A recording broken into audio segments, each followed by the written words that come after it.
You don't need a crown to think like a king, but you do need to train your mind like one. Most men today are taught to speak more, share everything, and seek applause. But real power doesn't shout. It listens, it waits, it moves when others hesitate. You were told to be nice, to fit in, to always explain yourself. And where did that get you? Overlooked, ignored, disrespected. Because the world doesn't reward noise, it rewards quiet precision. A man who speaks less gains more. A man who controls his emotions commands respect, and the man who protects his energy becomes untouchable. This isn't just motivation, this is a strategy. This is about breaking free from weak thinking and stepping into a mindset built on Stoic calm, emotional self-control, and mental discipline. If you've ever felt underestimated, if you've ever walked into a room and been seen as small, this video is for you. Because kings are not loud, they are focused, they are still, and they are never predictable. Today, you'll learn how to build quiet confidence, master your mind, and move in silence, not for applause, but for advantage. So before we begin, do two things. Like this video if you're ready to shift your mindset. Subscribe to the channel if you want content that sharpens you daily. And most importantly, share this with someone who's still playing small.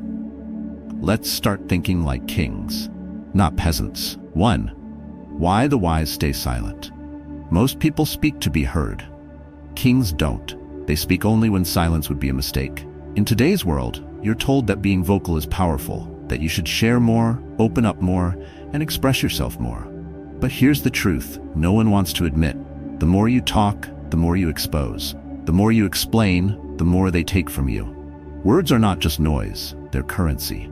And if you spend them recklessly, you'll always be poor in the presence. Think of a crowded room. Everyone's talking, interrupting, competing to be noticed. And then one man sits in stillness. He listens, he watches, he holds his words like a loaded weapon, choosing not to fire until the room has revealed its weaknesses. That man controls the temperature. Not because he's the loudest, but because he's the only one who understands the value of restraint. Peasants speak to belong, they share to feel seen. But a man with a Stoic mindset doesn't need approval to feel certain. He doesn't offer explanations to buy respect. He knows that the more he says, the less he's heard. So he sharpens his presence instead. His quiet confidence fills the room without sound. His discipline becomes a signal stronger than any voice. We've been conditioned to fear silence, to fill every gap with talk. But silence, when mastered, becomes mental discipline. It's not the absence of power. It's power in its purest form. The power to observe, to wait, to measure, while everyone else rushes, reveals, and regrets. When you train yourself to hold your tongue, something shifts. You begin to notice what others miss. You start to hear beyond the noise. You see patterns. You detect weakness, not through what's said, but through what's said too quickly. And just like that, you move from reacting to calculating, from being a pawn to becoming a strategist. Many mistake this for coldness. They say, "Why don't you speak up? Why are you so distant?" But you're not distant. You're just no longer trying to be understood by people who don't understand power. You've stopped wasting energy explaining what silence already communicates. Because silence, when used with intention, earns more respect than 100 well-crafted speeches. This is not about being mysterious to seem interesting. It's about using silence to protect your focus, to guard your peace, to store your strength until the moment you need it. Like a lion that doesn't roar before the strike. Like a master who doesn't announce every move, only the result. And so the next time you feel the urge to speak, pause. Ask yourself, is this necessary, or is this me craving to be heard? If the answer is ego, wait. If the answer is insecurity, wait longer. Let others rush to speak. You stay still, stay aware, stay unreadable. Because the man who knows how to stay quiet, especially when the world demands noise, is the one who already holds the crown, and he didn't need to say a word to earn it. 2. The weak overshare, the strong hold back. Not everything needs to be said. Not every emotion deserves an audience. In a world obsessed with self-expression, silence has become the rarest form of power. You were taught to speak your truth, to open up, to be transparent. But they never told you that transparency is a trap, one that exposes your mind, your plans, your heart to people who were never trained to protect them. Weak men overshare because they haven't mastered themselves. They believe that saying everything is healing, that talking equals strength. But what they don't see is how easily their words are used against them, how every detail they offer becomes another crack in their armor. They bleed in front of people who smile but sharpen knives behind their backs. Because when you give away your soul to be understood, you lose the part of you that was built to withstand misunderstanding. Strong men, those who move with quiet confidence, speak less, not because they're hiding something, but because they've chosen to guard what matters. Their goals stay unspoken. Their emotions stay measured. Their strategy is protected like a vault, not displayed like a billboard. Like a general who never reveals his battle plan, they move with intention, not impulse. They understand that mental discipline begins with verbal discipline. That once you open your mouth, you give others a map to your vulnerabilities. Think about this. You don't hand your house keys to a stranger. So why give the keys to your peace away through every confession, every rant, every "I just need to get this off my chest"? What feels like release in the moment often becomes regret in hindsight. There's a reason your mind feels unsettled after you've told too much. It's because you violated your own boundary and no one else is coming to fix it. Stoicism teaches you to build a fortress around your inner world. Not a wall of isolation, but a boundary of intention. You decide who enters, what gets revealed, and when. You control the signal, not the noise. This is how kings think. They don't explain their every move. They don't expose their wounds for sympathy. They carry themselves with a presence that says, "You'll see it when it's done, not before." You were not meant to be emotionally naked in front of an audience trained to laugh, not to listen. Real strength is being okay with being misunderstood. Real control is not needing others to approve what you haven't finished building. So instead of telling the world your dreams, build them in silence. Instead of sharing your pain with strangers, use it to sharpen your focus. And instead of hoping they'll understand you, realize they were never supposed to. Next time you feel the need to vent, pause. Ask yourself, is this relief or exposure? Am I releasing pain or giving away leverage? If it's clarity you seek, go inward. Sit with the discomfort. Let it forge your edge. Because the man who learns to stay quiet when others overshare is not avoiding connection. He's mastering control. And in a world where everyone's trying to be seen, he becomes unforgettable simply by remaining unreadable. 3. Stillness is a weapon. When a man loses his temper, he loses control, not just of the moment, but of perception, of influence, of respect. In chaotic situations, most people react. They raise their voice, lash out, and try to win the noise. But the man who remains still while others unravel becomes the most dangerous presence in the room. Because calm under pressure is not natural, it's trained. It's a form of inner dominance that separates kings from peasants. We're told that expressing emotion is a strength, that to yell is to lead, that anger proves you care. But real strength is cold, focused, intentional. It doesn't flinch at chaos, it calculates through it. When others are provoked and pull their sword too early, the Stoic waits, observes, stores everything. He lets the storm pass, then moves with clarity when everyone else is too disoriented to think straight. Imagine a poker table.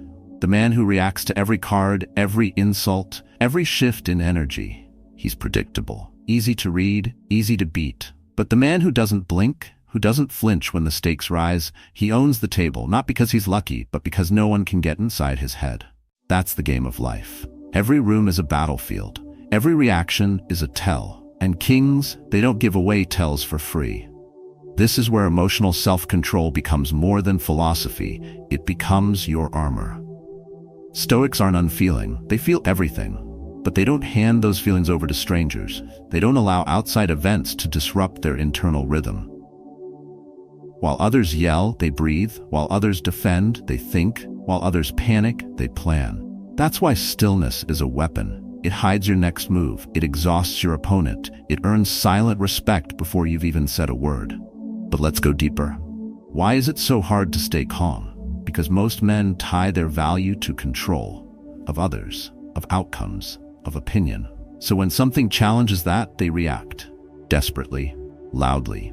They try to reassert dominance through volume or force. Yet in doing so, they reveal their lack of control. True power is when you don't need to prove anything because your stillness already does. The next time someone tries to trigger you with disrespect, with passive aggression, with open hostility, don't rise. Don't explain. Don't match energy. Just hold your frame. Let silence do the heavy lifting. Let your calm stare make them uncomfortable, because it will. In fact, nothing unsettles a loud man more than the one who refuses to play his game. That refusal is your advantage. That pause is your leverage. You don't win by reacting. You win by mastering the pause between the provocation and the response. That pause is where strategy lives, where clarity waits, where the future is decided. So train yourself to sit in it. Let it stretch. Let it sharpen you. Because in that space, the peasant loses and the king begins. And no one will see it coming, because you never raised your voice. You just raised your standard. 4. Craving approval destroys dignity. A man who needs to be liked is a man waiting to be controlled. The more you crave validation, the more you give others power to shape your mind, your choices, and your direction. In silence, you may be feared, but in your need to please, you become forgettable. Soft around the edges, predictable under pressure, and always waiting for a nod that never comes. Society told you approval is a sign you're doing well. They made you chase praise like a drug. Every compliment, every like, every raised glass became proof you mattered. But needing approval is the most subtle form of slavery. It keeps you trapped in a cycle where your confidence lives and dies in the hands of people who don't even respect you, because the crowd doesn't respect those who beg to belong.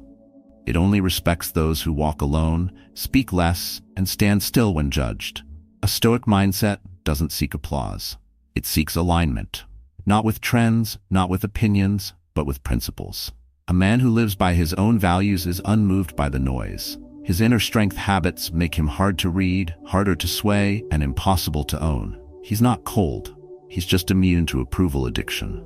And in a world that constantly asks, "Are you okay?" his silence answers, "I don't need your permission to be." Imagine a performer on a stage, desperate for applause after every act. Now imagine a king on a balcony, quiet, composed, eyes scanning a restless crowd. One is a slave to attention. The other commands it without asking. That's the difference. When you act to be liked, you abandon the throne to sit in the crowd.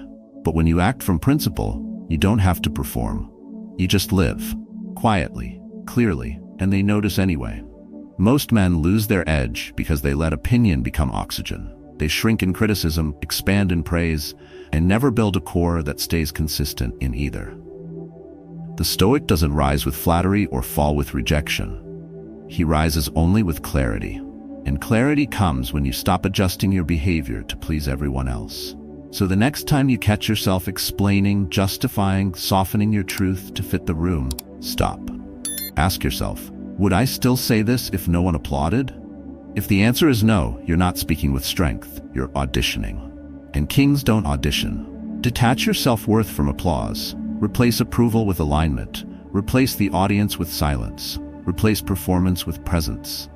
That's how dignity returns. Not with noise, but with restraint.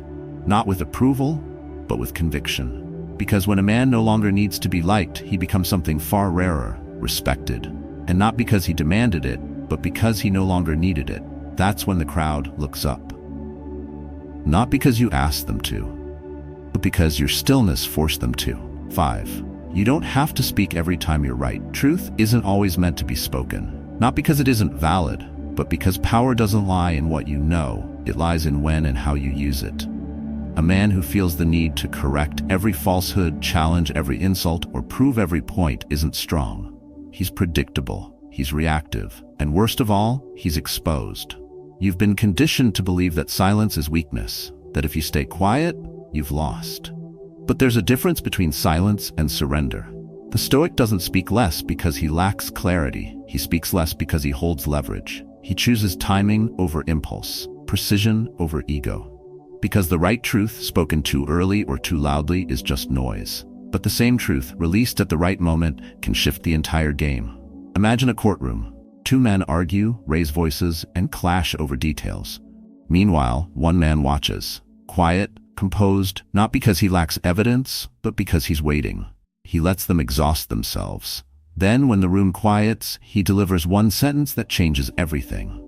That's the weight of delayed truth. That's the kind of voice people remember. not because it was loud, but because it came when it mattered. Most men speak from emotion. They can't stand being misunderstood, so they rush to correct, to explain, to defend. But when your self-worth depends on being seen as right, you've already given the crowd control over your clarity. The Stoic understands this. He lets the falsehood sit, he watches who believes it, he notes who laughs, and while they're distracted, he gathers leverage. Because influence isn't about volume, it's about sequence. There's a reason generals don't reveal their strategy before battle. There's a reason chess masters don't narrate their moves, and there's a reason kings don't justify themselves to peasants. When you speak too soon, you reveal your positioning. When you speak too often, you dull your authority. But when you hold your words, not out of fear but out of discipline, you become unreadable. And in that unreadability, you become powerful. Next time you find yourself needing to prove you're right, stop. Ask yourself, is this clarity or craving? Is this strategy or self-soothing? There's nothing noble in exhausting your truth for people who were never ready to receive it. A Stoic knows that silence isn't backing down, it's building pressure, because silence allows the room to expose itself. It reveals who speaks too fast, who believes too easily, and who leads with insecurity. And when the right moment arrives, you'll know. That's when you speak, once and only once, and the echo carries longer than any argument.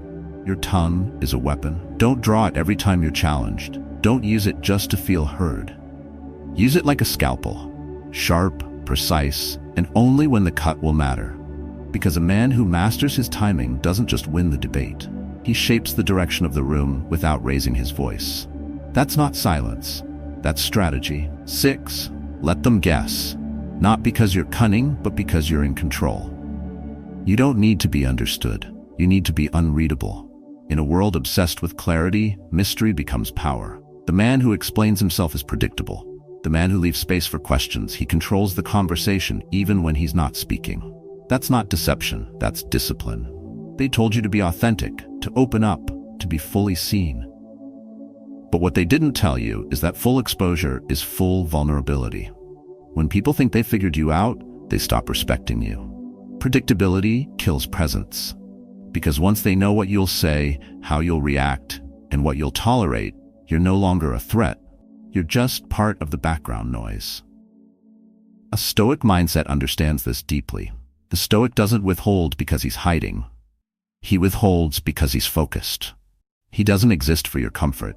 He doesn't owe you his process, his motives, or his next move. The mental discipline of staying silent when the world demands explanation is not weakness, it's a shield. And the man who can let others guess without flinching is always 2 steps ahead. Picture a chessboard. The novice plays loudly. Dramatic hands, bold sacrifices, and obvious intentions. But the master moves without expression. He doesn't explain. He doesn't warn. His silence forces mistakes. That's how you lead. Not by being understood, but by being unreadable. Not by announcing your strength, but by concealing its limits. This isn't about manipulation. This is about control. You control more by saying less. You keep leverage by revealing nothing. Every time you speak about your goals, your strategies, your feelings, you give others a script. And scripts can be studied, copied, countered. But if no one can predict your next step, they can't block it. They waste time preparing for the version of you they created in their head, while the real you moves in silence, sharp and unseen. Most men lose power not because they're weak, but because they talk too much. They overshare to feel a connection. They explain themselves to feel safe. But safety isn't power, and connection isn't worth your edge. The Stoic man learns to sit in silence and watch the room reveal itself. He reads what's not said. He sees through performance. And because he's not performing, he has nothing to prove. The next time you feel the urge to explain, to clear your name, to make someone understand you, wait. Let them wonder. Let them assume. Let them miscalculate.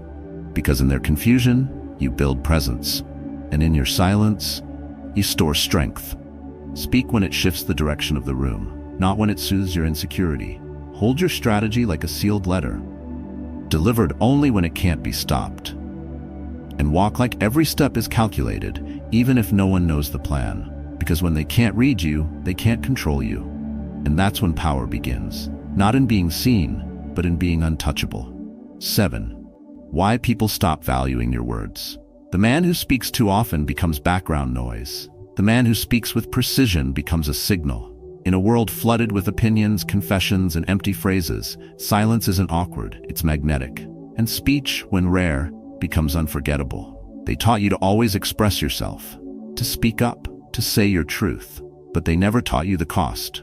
Every word you give away too easily loses weight. Every over-explained thought waters down your presence, and every reaction made in haste broadcasts your lack of control.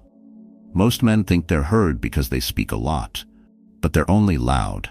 Loud doesn't mean respected. Loud doesn't mean remembered.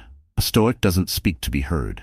He speaks when it matters. He's trained his tongue to follow his judgment, not his mood.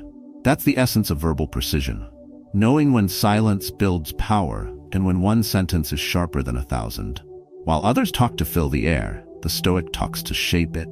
Imagine being in a meeting where one man dominates every moment, explaining, arguing, performing. By the end, his words blur together. But the man who listens, waits, and then says one thing, something no one can ignore, he owns the room. Not because he begged for attention, but because he delivered something too precise to dismiss. When you speak all the time, you lose the ability to surprise. And when people can't be surprised by your words, they stop listening to them. You've trained them to expect fluff.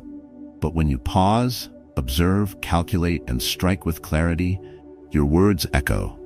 Because they feel earned. They carry your inner discipline. They weren't poured out, they were forged in silence. The world doesn't need more noise. It needs men who filter their words through strength. That's why Stoics are dangerous. Not because they say much, but because they know exactly what not to say. They aren't afraid of silence. They use it. They let the silence create tension, pressure, and anticipation. Then they speak, and that space, the waiting, the discipline, the restraint, makes their voice land with force. Next time you're tempted to fill the silence, ask yourself, is this useful, or am I speaking to feel seen? If it's the latter, stop. Let the silence speak for you. Let your posture, your eyes, and your presence do the talking. And when you do speak, speak like every word is currency, limited, valuable, and never wasted. Your words should be tools, not background music. Cut through, don't decorate. The man who speaks less but means more is feared in the right way, because no one knows what's coming. And when he finally speaks, it's too late to prepare. So train your voice like a blade. Keep it sharp, keep it quiet, keep it ready, not to entertain, but to strike. Because in a world where most men talk themselves into irrelevance, the quiet ones are the ones who last. 8. Silence isn't weakness, it's timing. Most people think power is speed. Act fast, speak first, strike hard. But kings don't win because they rush, they win because they wait. Not with hesitation, but with calculation. The man who pauses doesn't pause out of fear. He pauses because he knows that timing isn't decoration, it's everything. We've been told that delay is weakness, that silence is indecision, that hesitation means you're not ready. But that's a lie sold to you by those who fear the quiet man. Because the one who waits, who watches, who prepares, he sees what others miss. And when he moves, the game is already over. A man ruled by impulse is easy to predict. He reacts, he flinches, he overcorrects. His moves are loud, immediate, and often useless. But a man with a Stoic mindset does none of that. He doesn't react. He observes, he absorbs, he reads the room. And then, only when the moment is perfect, he strikes. Not twice. Not loud. Just once. And everything changes. Picture a lion in tall grass, still, silent, watching a herd of gazelles rush back and forth. The lion doesn't join the chaos. He studies it. He waits for a crack, for one misstep. And when he moves, it's already too late. That's how kings operate. While the crowd performs, the king positions himself. While others react, the king calculates. While noise fills the air, the king sharpens the blade in silence. Most men act to ease discomfort. They make rash decisions because they can't bear the unknown. They speak to fill the space. But discomfort is the forge, and kings sit in it until it bends to their will. Mental discipline means you don't need to move to feel in control.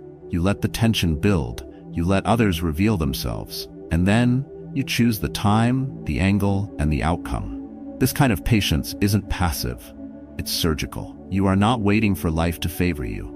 You are watching until your presence becomes unavoidable. There's a difference. A man who can wait is a man who doesn't need permission. He moves when it's unblockable, not when it's convenient. Next time you feel the itch to act, stop. Ask yourself, is this the best moment or just the loudest? If it's just noise, stay still. Let others burn energy reacting. Let them make mistakes. Let them empty their playbook. You're still holding your ace. You're still watching. You're still dangerous. Because when the time comes, and it will, your stillness will explode into force. Not chaos, not drama, just precision. And the same people who dismissed you for being quiet will realize you were never quiet. You were focused. And now it's too late. The man who understands timing owns power. He doesn't fight every battle. He ends the ones that matter.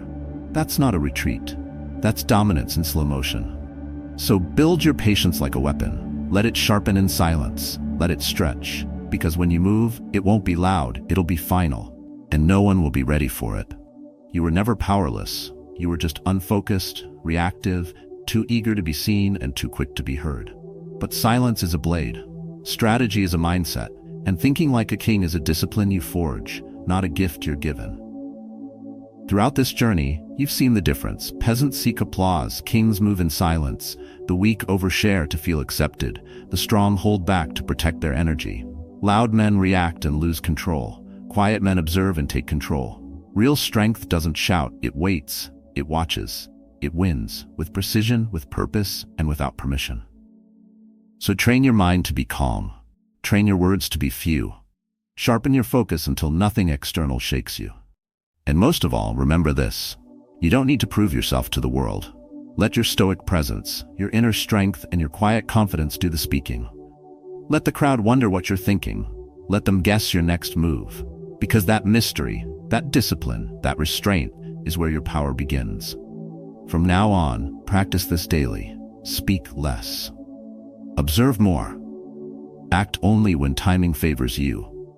Build your mental discipline like a fortress and carry yourself like a man who no longer needs validation to move forward.